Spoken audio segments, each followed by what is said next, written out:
Tissokta l-ħidma tad-Dipartiment ta' Dwana fil-ġlieda tagħha kontra prodotti li jitlu fis-suq Malti b'mod illegali.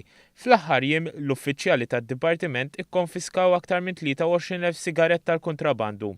Biftit anqas minn 16,000 minnhom ġew interċettati fl-Ajruport Internazzjonali ta' Malta qabel daħlu f'Malta. Ftit anqas minn 7,500 sigarett tneħħew minn taħwienet imxerdin fatta lokalitajiet madwar Malta, fosthom minn ħanut tal-ħaxix f'Birkirkara, garax u karozza.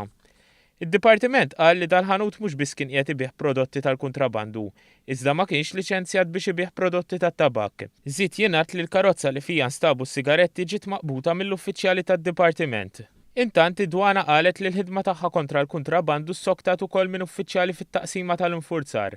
Meta spezzjonaw fjuwil fuq opri tal-baħar, qalet li saru wkoll ta' spezzjonijiet f'impjanti tal-kuntratturi fl-industrija tal-kostruzzjoni li huma fost l-akbar konsumaturi tad-diesel. L-operazzjonijiet fuq il-baħar intensifikaw l-aktar fil-bajja ta' Blue Lagoon, f'Kemuna, fejn saru ta' spezzjonijiet bl-għajnuna tal-Pulizija tal-ALE u ttieħdu numru ta' kampjuni biex jiġu analizzati. Żiedet tgħid li saru wkoll numru ta' spezzjonijiet oħra fuq opri tal-baħar, fil-port tal-Imġarra Għawdex u f'pompa tal-petrol li tforni d-dajes fl-istess port.